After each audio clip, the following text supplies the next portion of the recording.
Welcome to our channel Maa Jwala education. How are you? Hope all of you are fine. आज हम करेंगे रस sentiments. रस का शाब्दिक अर्थ देखते हैं। रस का शाब्दिक अर्थ है आनंद। काव्य को पढ़ने या सुनने से जो आनंद प्राप्त होता है उसे रस कहते हैं। रस को काव्य की आत्मा या प्राण तत्व भी कहा जाता है। कहने का भाव यह है कि रस के बिना जो है काव्य की कल्पना करना नामुमकिन है। रस की परिभाषाएं देखते हैं। पंडित राज विश्वनाथ जी के अनुसार वाक्यम रसात्मकम काव्यम, अर्थात रस युक्त जो वाक्य समूह उसे काव्य कहते हैं। भट्ट मुनि के अनुसार विभावान भाव, संचारी भाव, संयोगाद रस निष्पत्ति। कहने का भाव ये है कि विभाव, अनुभाव और व्यभिचारी जो भाव है उनके संयोग से पुष्ट होकर स्थायी भाव जो है वो रस की स्थिति को प्राप्त होते हैं। अब देखते हैं रस के 4 अंग होते हैं। देखते हैं कौन कौन से? स्थायी भाव, विभाव, अनुभाव और संचारी भाव। प्रत्येक रस का एक स्थायी भाव होता है, इसलिए हम इनको साथ साथ देखेंगे। रस के भेद देखते हैं। रस के कितने भेद होते हैं? रस के 9 भेद होते हैं जिन्हें नवरस कहते हैं। श्रृंगार रस, श्रृंगार रस जो है क्या होता है? काम भावना के जागृत होने को श्रृंगार रस कहते हैं। अतः इस रस का आधार जो है स्त्री पुरुष का सहज आकर्षण होता है। जब प्रेमी प्रेमिका में सहज रूप से जो है रति भाव का जो है शुरुआत होती है और विभाव, अनुभाव, संचारी भाव के योग से जो है वो श्रृंगार रस में परिवर्तित हो जाता है। देखते हैं श्रृंगार रस जो है इसके 2 भाग होते हैं, संयोग रस और वियोग रस। संयोग रस जो होता है जब कविता में नायक नायिका के मिलन का वर्णन किया जाए तब वह संयोग रस कहलाता है। इसमें प्रेमी जन जो होते हैं आनंदमय मिलन, वार्तालाप, दर्शन और स्पर्श और आलिंगन आदि का वर्णन इसमें किया जाता है। दूसरे नंबर पर आता है वियोग श्रृंगार रस। जब प्रेमिका प्रेमी से बिछुड़ जाती है तो वियोग की अवस्था होती है, उस समय जो प्रेम का वर्णन होता है उसे वियोग श्रृंगार कहते हैं। जो उद्दीपन संयोग में सुगध होते हैं वही वियोग में दुख के कारण बन जाते हैं। संयोग के क्षणों की स्मृति जो है वो कष्ट को उद्दीप्त करती है। इस तरह हमने देखा कि श्रृंगार रस जो है उसका स्थायी भाव और रति और प्रेम है और इसके 2 भाग है। आगे देखते हैं हास्य रस। इसका जो स्थायी भाव होता है वो हास होता है। जब नायक नायिका में कुछ अनौचित्य का आभास मिलता है तो यह भाव जागृत होता है। साधारण से भिन्न व्यक्ति, वस्तु, आकृति, विचित्र वेशभूषा या असंगत क्रियाओं, विचारों, व्यापारों या व्यवहारों को देखकर जिस विनोद का भाव का संचार होता है उसे हम हास्य कहते हैं। इसके बाद आता है करुण रस। करुण रस जिसका स्थायी भाव होता है शोक।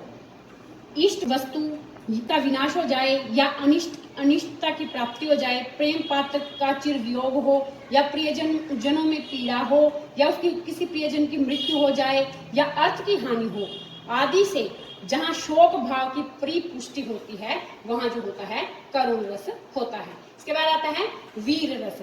वीर रस का स्थायी भाव क्या होता है? उत्साह। वीर रस के 4 क्षेत्र होते हैं, युद्ध, धर्म, दया और दान। जहाँ युद्ध में वीरता दिखाई जाती है उसे युद्ध वीर कहते हैं। जो व्यक्ति धर्म के अंदर अपनी वीरता दिखाता है उसे धर्मवीर कहते हैं। जो दया में अपनी वीरता दिखाता है उसे दयावीर कहते हैं और जो दान में अपनी वीरता दिखाता है उसे दानवीर कहते हैं। इसके बाद आता है रौद्र रस। रौद्र रस जो होता है इसका स्थायी भाव होता है क्रोध।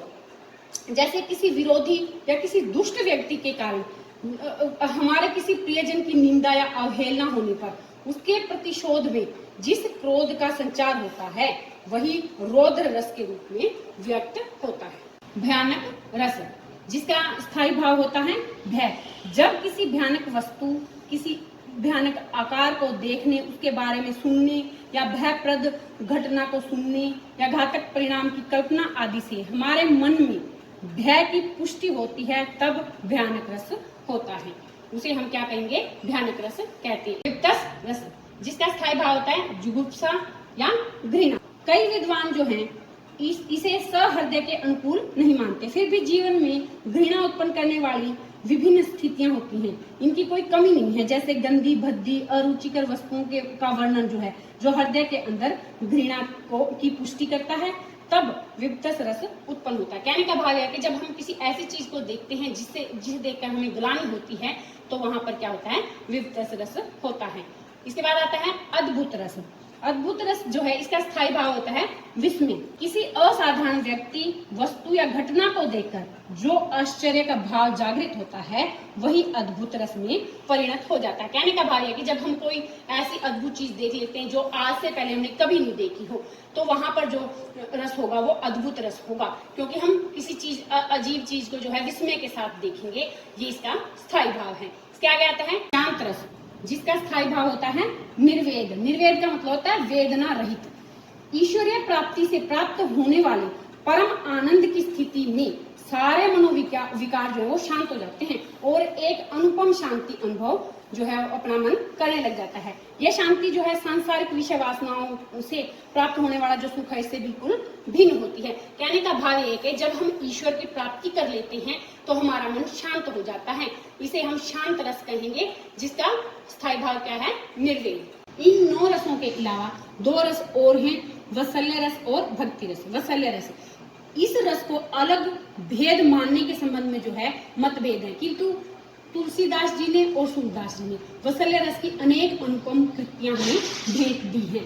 बच्चों की मोहक बातों, उनकी गतिविधियों में स्वाभाविक आकर्षण होता है। इस आकर्षण में निहित जो स्नेह है ना, उस भाव की व्यंजना जो है वो वात्सल्य रस की निष्पत्ति करती है। अतः वात्सल्य भाव जो है इसका स्थायी भाव होता है। इसके बाद आता है भक्ति रस। भक्ति रस में प्रेम का परिपाक होता है, किंतु ये जो रति होती है, ये जो प्रेम भाव होता है ना, ये अपने इष्ट देव के प्रति होता है।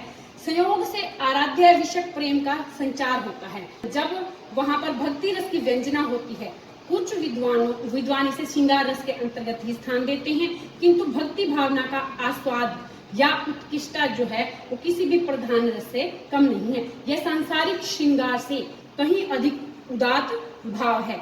भक्त जो कवि हैं उनकी रचनाओं में इसके प्रमाण मिलते हैं। इस तरह हमने 11 रसों के बारे में देखा, लेकिन भरत मुनि जी जो हैं शांत रस को अपने नाट्य शास्त्र में इन्होंने शांत रस को स्थान नहीं दिया है, क्योंकि ये मानते हैं कि अगर शांत रस का परिपाक इसके अंदर हो जाएगा तो नाटक के अंदर अगर कोई भाव ही नहीं रहेगा तो उसे देखने अरुचिकर होने की वजह से उसे कोई नहीं देखेगा। इसलिए उन्होंने 8 रसों को मान्यता दी है और आधुनिक समय में ये 11 रसों के बारे में बताया, 9 ये और 2 भक्ति और वात्सल्य रस। अवयव या अंग, रस के 4 अंग होते हैं। कौन कौन से होते हैं? स्थायी भाव, काव्य के आस्वादन से सहृदय के हृदय में भावों का जो संचार होता है, ये भाव प्रत्येक मनुष्य के हृदय में सहज मनोविकार के रूप में स्थायी भाव से विद्यमान रहते हैं। इन्हें स्थायी भाव कहते हैं। इनकी संख्या जो होती है 9 होती है। कहने का भाव है कि जितने रस हैं उतने ही स्थायी भाव हैं, जो हमने अभी देखे हैं। रति, हास, शोक, उत्साह, क्रोध, भय, जुगुप्सा, विस्मय और निर्वेद। दूसरे नंबर पर आता है विभाव। विभाव का शाब्दिक अर्थ है भाव को विशेष रूप से परिवर्तित करने वाला। भाव के जो कारण होते हैं ना, उन्हें विभाव कहते हैं। कहने का भाव यह है कि अब जो भी जिस कारण भी भाव उत्पन्न होते हैं उन्हें विभाव कहा जाता है। वे सब जो स्थायी भाव को जागृत करते हैं उन्हें विभाव कहते हैं। विभाव जो है वो 2 प्रकार के होते हैं। कौन कौन से होते हैं? आलंबन और उद्दीपन। आलंबन क्या होता है? किसी भी भाव को जागृत करने के लिए 2 पक्ष होना अनिवार्य होता है। वे वस्तुएं जिन पर आलंबित होकर भाव उत्पन्न होता है उन्हें आलंबन कहते हैं। और इसके भी आगे 2 भेद होते हैं, एक होता है आश्रय और एक होता है विषयालंबन। आश्रय आलंबन क्या होता है? जिस पात्र के हृदय में भावों की उत्पत्ति होती है उसे आश्रय आलंबन कहते हैं। विषय आलंबन, जिसके प्रति भावों का परिवर्तन होता है उसे विषय आलंबन कहते हैं। जिसके प्रति भाव उत्पन्न होते हैं वो विषयालंबन है, और जिसके द्वारा होते हैं, जिस चीज को देखकर होते हैं, वो आश्रय आलंबन होता है। दूसरे नंबर पर आता है उद्दीपन। आश्रय के मन में स्थायी भाव के आस्वादन को उद्दीप्त या तेज करने वाली जो बाहरी चेष्टाएं होती हैं, बाहरी जो वातावरण होता है उसे क्या कहेंगे? उद्दीपन कहेंगे। जैसे रामचरितमानस के बाल कांड में लक्ष्मण और परशुराम संवाद में परशुराम जो है वो आश्रय हैं, क्योंकि उनके भीतर क्रोध का संचार होता है। लक्ष्मण जी जो हैं वो आलंबन हैं, क्योंकि वे क्रोध के पात्र हैं। और लक्ष्मण जी के जो कटु वचन है ना, परशुराम के क्रोध को और भी बढ़ाते हैं। अतः विषयगत उद्दीपन है। जो वचन है वो क्या है? उद्दीपन है। अतः टूटा हुआ धनुष, बाहरी वातावरण भी जो है क्रोध को तीव्र करने वाला है। अतः इसे वही उद्दीपन कहते हैं। जिस वस्तु के द्वारा जो भाव है ना वो उद्दीप्त होते हैं, उसे उद्दीपन कहते हैं। तीसरे नंबर पर आता है अनुभाव। अनुभाव जो है ये 8 प्रकार के होते हैं। कौन कौन से होते हैं? स्तंभ। स्तंभ का मतलब होता है शरीर की गति रुक जाना। अगला है श्वेद। श्वेद का मतलब होता है पसीना आ जाना। जब हम कोई ज्यादा काम करते हैं तो हमारे शरीर के अंदर पसीना आ जाता है, तो इसे श्वेद कहते हैं। इसके बाद आता है रोमांच। रोए खड़े हो जाना, शरीर के रोंगटे खड़े हो जाना, इसे रोमांच कहते हैं। स्वरभंग। स्वरभंग क्या होता है? स्वाभाविक रीति से आवाज न निकलना, स्वर रुक जाना। जब हम किसी अचंभित चीज को या किसी मतलब अपने से बड़े के सामने कुछ गलत करते हुए पकड़े जाते हैं तो हमारे स्वर रुक जाते हैं, तो उसे हम क्या कहेंगे? स्वरभंग। इसके बाद आता है कंपन। शरीर जो है जब कांपने लग जाता है तो इसे हम कंपन कहते हैं। इसके बाद आता है विवरणता। विवरणता क्या होती है? चेहरे का रंग बदल जाना, चेहरा रंगहीन हो जाना। जब जैसे कोई चोर रंगे हाथों पकड़ा जाता है तो उसके चेहरे का रंग उड़ जाता है, रंगहीन हो जाता है, तो उसे हम क्या कहेंगे? विवरणता अनुभाव कहेंगे। इसके बाद आता है अश्रु।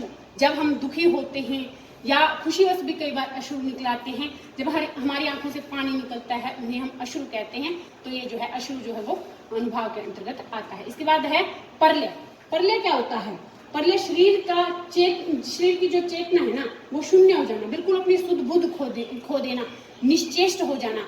जैसे हम जब किसी अपने प्रिय को दुख में देखते हैं, तकलीफ में देखते हैं, या किसी का जैसे कोई ज्यादा बड़े रोग से पीड़ित हो जाता है, उसे देखकर हम निश्चेष्ट हो जाते हैं, विलाप करने लग जाते हैं।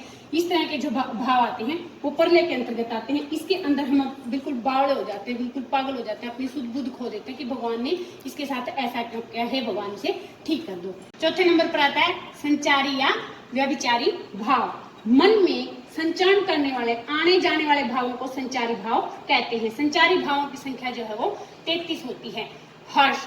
जब हम खुश होते हैं तो हमारे अंदर हर्ष की भावना, हर्ष का जो भाव है वो उत्पन्न हो जाता है। त्रास। त्रास का मतलब होता है भय, व्याकुलता या व्याग्रता। किसी चीज को देखकर जब हम भयभीत हो जाते हैं तो जो है थोड़े समय के लिए हम भयभीत हो जाते हैं, उसे त्रास कहते हैं। इसके बाद आता है ग्लानि। जब हम किसी ऐसी चीज को देखते हैं जो हमें देखने में अच्छी नहीं लगती, बुरी लगती है, तो तब हमारे मन में ग्लानि का जो भाव है वो उत्पन्न हो जाता है। इसके बाद आती है शंका। शंका का क्या मतलब होता है? इसका मतलब शक होता है। कहने का भाव ये कि जब हम किसी चीज को सच नहीं मानते, उसके बारे में हमें डाउट रहता है, तो वो शंका के अंतर्गत आती है। इसके बाद होता है मोह। मोह का मतलब होता है प्रेम, प्यार। किसी व्यक्ति से जब हमें मोह हो जाता है तो उसके बगैर हमारा मन नहीं लगता। इस तरह से इस भाव को हम क्या कहेंगे?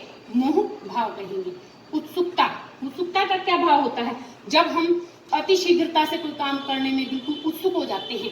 कहने का भाव ये कि हम जो है अपने भावों को रोक नहीं सकते, हमारे भाव हमारे ऊपर प्रबल हो जाते हैं, तो उसे उत्सुकता कहते हैं। उस काम को करने में हम बड़ी शीघ्रता करते हैं, उसे उत्सुकता बोलते हैं। इसके बाद है चपलता। इसका अर्थ होता है चंचलता। कहने का भाव है कि जब हमारे मन में चंचलता आ जाती है, एक भाव से दूसरा भाव जल्दी जल्दी परिवर्तित हमारे मन में होता रहता है, तो उसे हम क्या कहेंगे? चपलता। जड़ता। जब हम शिथिल हो जाते हैं, एक भाव में ही थोड़े अटक जाते हैं, रुक जाते हैं, तो उसे जड़ता कहते हैं। स्वप्न। जब हम सोते या जागते किसी चीज के बारे में सोचते हैं, अपने ख्वाबों में उसे देखते हैं, तो उसे स्वप्न कहते हैं। मद। मद का अर्थ होता है नशा। जैसे धनी व्यक्ति को अपने धन का, फौजी व्यक्ति को अपने वतन का मद होता है, उसे हम क्या कहेंगे? उनका नशा कहेंगे। इसके बाद है वितर्क। वितर्क का मतलब होता है किसी के साथ तर्क वितर्क करना, उलझ पड़ना, विचारों के अंदर बातों का उलट जवाब देना। इसके बाद है धृति। धृति का अर्थ होता है इच्छाओं की पूर्ति। इसके बाद है मति। मति का अर्थ होता है बुद्धि। कोई बात जो है हम पहले भूल गए थे वो याद आ जाना, उसे क्या कहेंगे? मति। असूया। असूया जो है दूसरे के उत्कर्ष के प्रति असहिष्णुता, उसे असूया कहते हैं। मरण। किसी की मृत्यु हो जाना, उसे मरण कहते हैं। आलस्य। किसी काम में रुचि न लेना, हमेशा जो है लेटे रहना, काम को बिल्कुल ढील से करना, इसे आलस्य कहते हैं। लज्जा। जैसे शर्म। इसके बाद है चिंता। हम जब किसी बात के बारे में चिंतित होते हैं, बहुत ही ज्यादा हमें किसी बात की चिंता होती है, तो उसे क्या कहेंगे? चिंता भाव कहेंगे। उसके बाद आता है गर्व। जब हमें किसी बात पर गर्व होता है, कहने का भाव है कि कोई चीज, हमारे बच्चे जैसे कोई अवार्ड जीत के लाते हैं या एग्जाम्स में अच्छे नंबर लेके आते हैं, तो हमें उन पर गर्व होता है। उग्रता, उग्रता का मतलब क्या होता है? क्रोध बिल्कुल अपने चरम सीमा पर पहुंचना। भाई जैसे कई बच्चे उग्र होते हैं, उन्हें अगर हम कुछ कहते हैं तो बिल्कुल वो खाने को हमारे ऊपर आने लग जाते हैं, तो उसे क्या कहेंगे? उग्रता। दीनता, जिसका अर्थ होता है गरीबी। आवेग, इसका मतलब होता है बिना वेग के। बोध, किसी बात के बारे में ज्ञान हो जाना, उसे बोध कहते हैं। श्रम, श्रम का मतलब होता है मेहनत। निद्रा का मतलब होता है सोना। स्मृति का मतलब होता है याद। व्याधि का मतलब होता है रोग या दुख। इसके बाद आता है उन्माद। उन्माद क्या होता है? जब हम बहुत खुश हो जाते हैं तो जो हमारे अंदर जो भाव उत्पन्न होते हैं उसे उन्माद कहते हैं। विषाद, जब हम बहुत दुखी होते हैं वो भाव विषाद कहलाते हैं। मूर्छा, जब हम चक्कर खा के गिर जाते हैं तो उसे मूर्छा कहते हैं। अहित्या, अहित्या जो होती है वो क्या होता है? इसमें हर्ष आदि भावों को जो है छिपाया जाता है। जैसे हम कई बार लज्जावश अपने भावों को छिपाते हैं ना, तो उसे अहित्या कहते हैं। इसके बाद है निर्वेद। निर्वेद क्या होता है? अपने आप को कोसना, अपने आप को धिक्कारते रहना, ये जो है निर्वेद के अंतर्गत आता है। अमर्ष, अमर्ष क्या होता है? जब कोई हमारा विरोधी जो है हमारा अपकार करता है तो हमारे अंदर इतनी क्षमता नहीं होती कि हम उसका विरोध कर सके, ये जो दुख होता है इसे अमर्ष कहते हैं। गाइज, ये था हमारा आज का टॉपिक। आशा है कि आपको पसंद आएगा और आप इसे जरूर लाभ उठाएंगे। इसे लाइक करेंगे, शेयर करेंगे, कमेंट करेंगे और हमारे चैनल को सब्सक्राइब करेंगे और बेल आइकन दबाएंगे। देखते रहेंगे माँ ज्वाला एजुकेशन। स्वस्थ रहेंगे, मस्त रहेंगे। Bye bye.